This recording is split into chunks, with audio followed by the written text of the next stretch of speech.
Conversations That Matter is a partner program for the Center for Dialogue at Simon Fraser University. The production of this program is made possible thanks to the support of the following and viewers like you. Michael Izen, welcome. You look remarkably good for a guy who a year ago was told that you wouldn't be here. Well, thank you. You're welcome. What I find so amazing about your story is the level of candor that you're willing to go and address all of this with. Why are you so open and candid about your prostate cancer? Well, I have it, and I'm not ashamed of it. You know, my mother had a great saying. She said when she grew up, people never talked about money and people never talked about health. And I think that did a disservice for a lot of folks and how they deal with their finances. I think it does a lot of disservice to people when they talk about their health. I, in many ways, need to talk about it because that's what I need to do to get it out. But I've learned from a lot of people want to hear it. People want to know, what does a sore prostate feel like? I didn't know up until I had prostate issues. Actually, that's an interesting question. What does a sore prostate feel like? Well, it took me a long time. I apparently had a sore prostate for months before I knew it was a sore prostate. It felt like a little piece you just couldn't pass, if you know what I mean. Yeah. And so sometimes I'd sit there, you know, trying to push it out, so to speak, and realizing, no, that wasn't the issue. That wasn't the issue. So ultimately that led you to go for a doctor's appointment? That led me to go to doctor's appointment as doctors would do the old finger up the bum exam. And they felt something that they thought was worth coming back for. Nothing too much, but it was just a little irregularity. So they just wanted to monitor where you were at? Exactly. I was in my early 40s at the time, and guys in their early 40s don't get prostate cancer. Nothing to worry about. Is that what you were told? Statistically, that's the way it works. Huh. But obviously it kept bothering you. It kept bothering me. I had, as I like to call, softwood lumbar issues. If you see where I'm going with this, I really prefer not to elaborate. So euphemisms become a big part of the way that you communicate They now. really do. They Yeah. really do. And, you know, and I couldn't hold it, you know.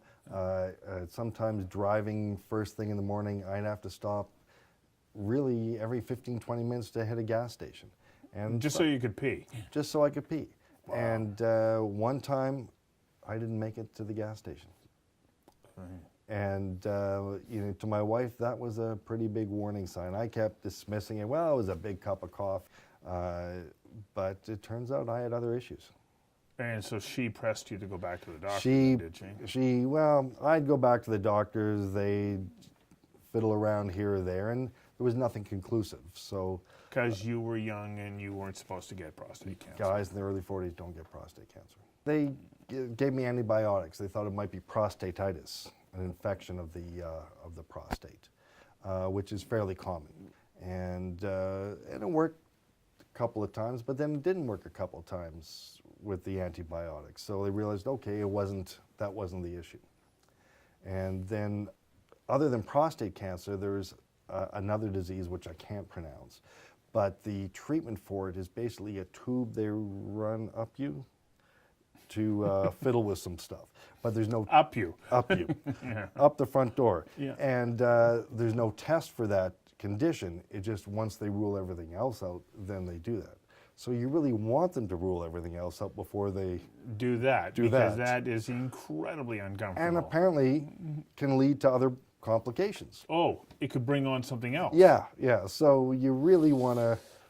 Yeah, it really makes it, but you get to that point where that's what they have to do. And I kept pushing them. You know, they sent me to the men's health nurse. You might want to talk with them about your sexual fantasies or your partner. Oh, I thought it might have been psychosomatic. Exactly, and okay, that wasn't the issue. It was something physical.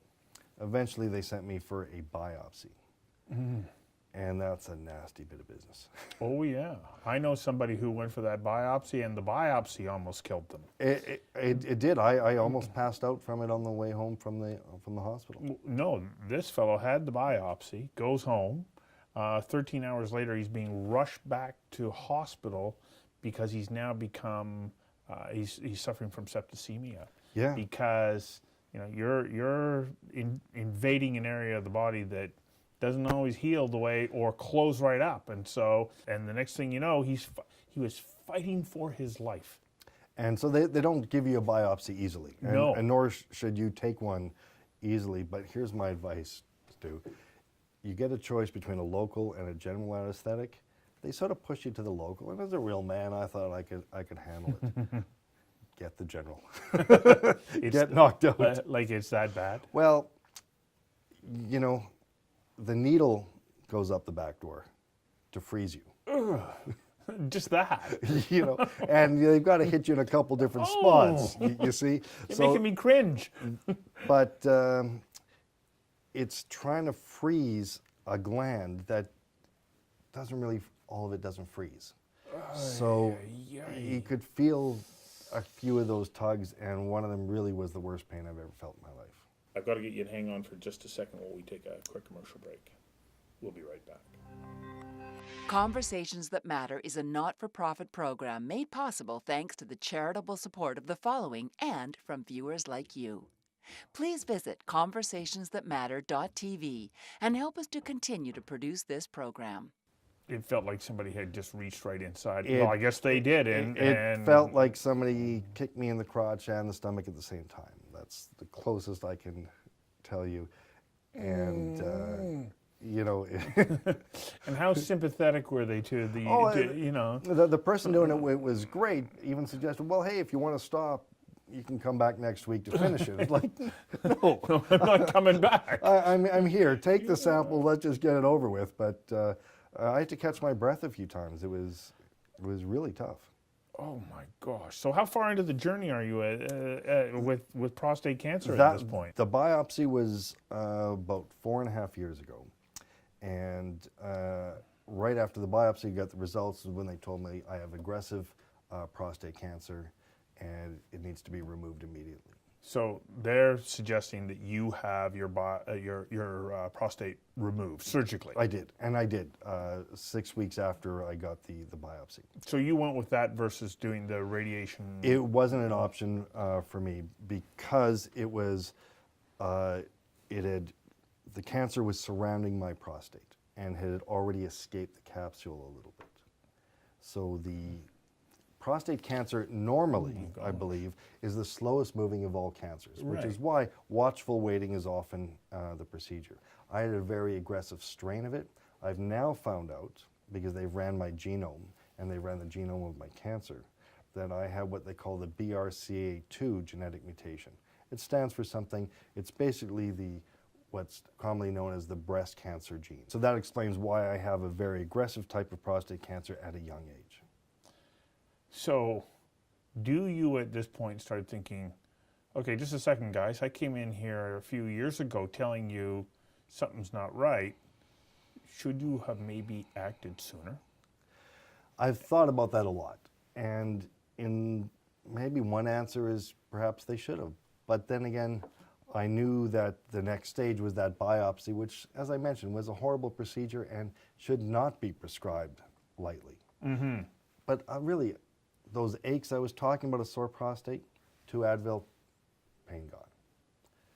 You don't think it's cancer if 2 Advil takes it away. And it wasn't there constantly, it was intermittent. So there was no screaming sign. I wasn't coughing up blood, I wasn't passing blood or anything like that. There was nothing extreme. There was nothing that, and I'm a healthy guy. There were no other big markers. And quite frankly, even in hindsight, so to speak, the idea of sending me to a biopsy earlier, I probably would have been too early. You probably should exhaust, a couple antibiotics first. Wow. So you get to the point where they go, okay, you got this aggressive form of prostate cancer, we have to take it out. obviously at that point you're thinking, yeah, get it out of me. But what are you starting to think about your own mortality at that point? Well, I'm a very optimistic guy by nature, so I thought, okay, it'll take care of it. As well, I knew there were, so as I started to build an understanding of the treatment options afterwards, they put me on what they call hormone deprivation therapy, where they reduce the levels of testosterone. Basically, testosterone acts as prostate cancer food. So you get rid of the testosterone in the body, and it eliminates the main food source. So I did that for a year, and the sort of what they told me is, okay, you do that for a year, we'll get you off it for a little while and get you back on it again. And we can do that about 5 to 7 times before the cancer finds its own food source. Okay, well, a couple of years here and there, you do the math, that's pretty good just for that one treatment. Well, that lasted me 1.5 cycles. This is our second break. We'll be back in a moment. Conversations That Matter is a not-for-profit program made possible thanks to the charitable support of the following and from viewers like you. Please visit conversationsthatmatter.tv and help us to continue to produce this program. And Cycles, that's not even 1.5 years. well, it was 1.5 years with about a year in between. Okay. So, don't make me bring out a calendar to do the math properly, but about 3 years after the initial diagnosis, I went for my usual blood tests, and my PSA levels, the prostate-specific antigen levels that they test in the blood, spiked, and ran a CT scan, and I had a new tumor growing in basically where the bladder and the bowels meet. So this is after you've already had your prostate. Prostate's gone, and in the prostate bed, essentially, a new tumor grew.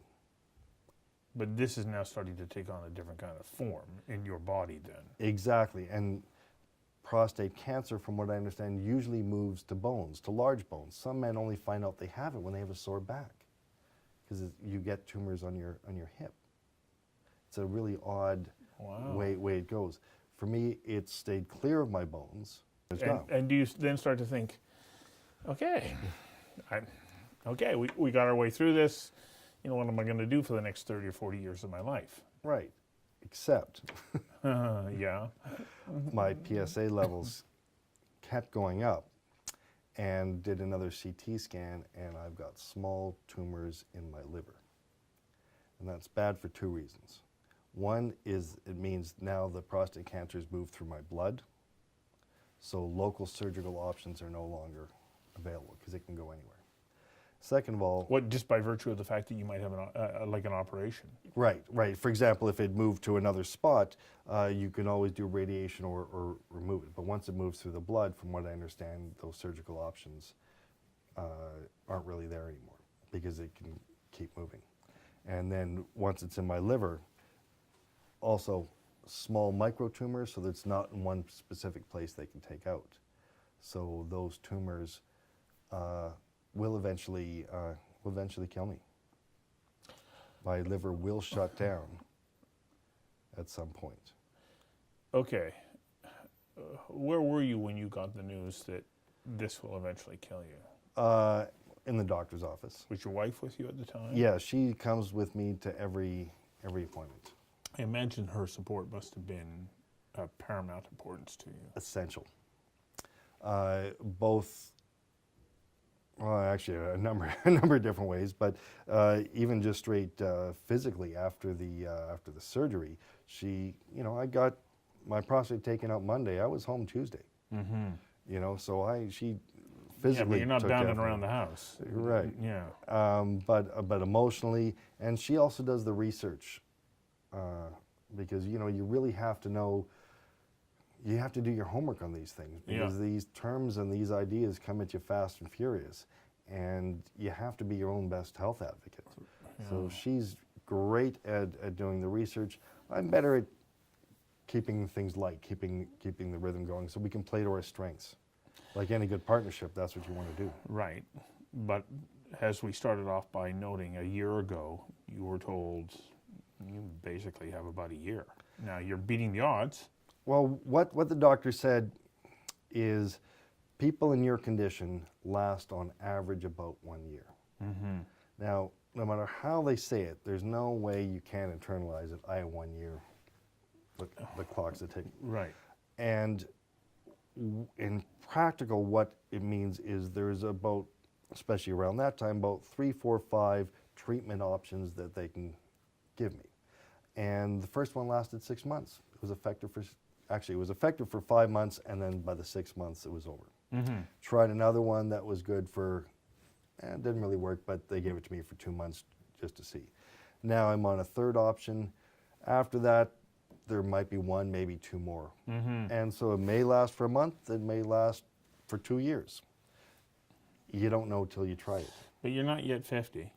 No, I turned 50 2 months ago. Oh, well, congratulations. Thank you. But at 50, I was thinking, okay, what am I going to do with the next 40 years of my life? Yeah. You're thinking, okay, am I going to be around to watch the NHL playoffs next spring? Which at this point is doubtful. Got to take one last break. Yeah. We'll be right back. Conversations That Matter is a not-for-profit program made possible thanks to the charitable support of the following and from viewers like you. Please visit conversationsthatmatter.tv and help us to continue to produce this program. So what's it like knowing that? Like, how has that changed you and the way that you appreciate today? I absolutely appreciate today. I now parcel my life into small chunks, several months, in time frames that I'm confident that not only will I be around, but I'll be in a condition to enjoy things, to do things, which is even a tighter timeline. And so that makes it easier because, okay, this is what I'm doing, bit by bit by bit. You just no long-term planning, so to speak, which does make things difficult, especially in a relationship with my wife. She has different long-term expectations than I do. In many ways, it's like I'm going to break up with her in a year. It's a strange place to be in, and we communicate very well, and we're very open on things, so we can tell each other how we're feeling. And sometimes I think I told her a few months ago, I almost want this to be over. And she said, me too. Not that I'm looking to die, not that she's looking to get rid of me, but the anxiety all the time. And the uncertainty. The uncertainty. We go to a doctor's appointment every month, every 2 months, and it's like waiting outside the governor's office. Do you get your stay of execution or not? Wow. So the anxiety leading up to those appointments can be quite high. And about a year ago, when we would come back from them, I'd go to bed. Yeah. I would just be so, even if the answer was, and most of the time the answer is, well, it's sort of working a bit, sort of not, but we're okay. It's a lot of gray. Because the certain answers, they suck. Yeah, because they're all negative, aren't they? They are. For most of the time that I've had the prostate cancer, or I've been aware of it, a cure has not been an option. Because the cancer had escaped the capsule initially, or at least when I found out about it when they did the initial surgery, the prisoners were loose. So there was no, cure was not really an option. There were a few lottery ticket chances from some of the treatments, but it didn't pan out that way. Did writing this book help you deal with the emotional roller coaster ride that you must be on? It really did. When I got that sort of revised diagnosis about a year ago, or prognosis that I had, roughly a year to live, I thought, what do I really want to do? What are the things? And I had 4 things. I wanted to do a really big birthday party when I turned 50, and I did that. It was a lot of fun. Woohoo! I wanted to go to New Orleans for just after Mardi Gras. There's St. Joseph's Day, the big celebrations. And I thought about a book as well, or maybe even a little video or something like that. Realized I didn't like traveling so much anymore. So the New Orleans You was didn't out. go. I didn't go. I didn't go because of the medication. You know, Not worth it. it's not. It doesn't make me happy. Yeah. So I that was out, and then I started. My wife suggested to write down some ideas and some thoughts. At the same time, my brother John, who's an animator, he directs Saturday morning cartoons not too far from here, and he kept making drawings and cartoons, putting them on Facebook to make me laugh, and the way he deals with it. So I thought, hey, if he did a few more of those, and you know, some of the stuff I'm writing down is pretty funny, maybe we have something. I showed my wife, Gina, who's a real writer, and she said, look, if you rearrange it like this, you actually have a story with a beginning, middle, and end, and a narrative. Well, who knew? So sort of put that together, and I wrote down initially a lot of the anecdotes so my brother could make the cartoons. And then it really just came together as, you know, I think it's worth sharing. So the fact that you're able to like laugh at yourself and the situation a bit makes me think, yeah, okay, maybe dying's not so bad. But then when I'm sitting here talking to you, I go, okay, it's not so good either. Like, well, it saddens me to know that I probably, you know, we won't be able to do this again. And I like you. Well, I like you too. And I've been dealing with that a lot. We just out for lunch with a friend, a colleague. We worked very closely together the last 4 or 5 years. And she started crying at lunch. And she said, you probably won't be here next year. Yeah. And I probably won't, but I still enjoy today. Right. And when I had my 50th birthday party, I saw a lot of friends I hadn't seen in a long time. And it was loud, there was music, and it wasn't a great place to catch up. Right. But what I realized is I didn't care. Because in the sense, it didn't matter what they were doing now or what they were up to. And just seeing them again, thinking about them again, made me realize, yeah, we still have all those memories. We had those life experiences that we shared. Whether we see each other again or not doesn't matter. We still shared that. That's part of me. It's part of them. Right. And the idea that we all need to see each other one more time or this or that, I've started to let go of that. So I am of the belief in life that by virtue of the fact that I know you, you have changed me forever. And you have therefore changed every interaction that I'll have with everybody else.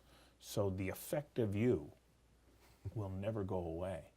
And the effect of you will never go away because of the thousands and thousands of people that you've interacted with in your life.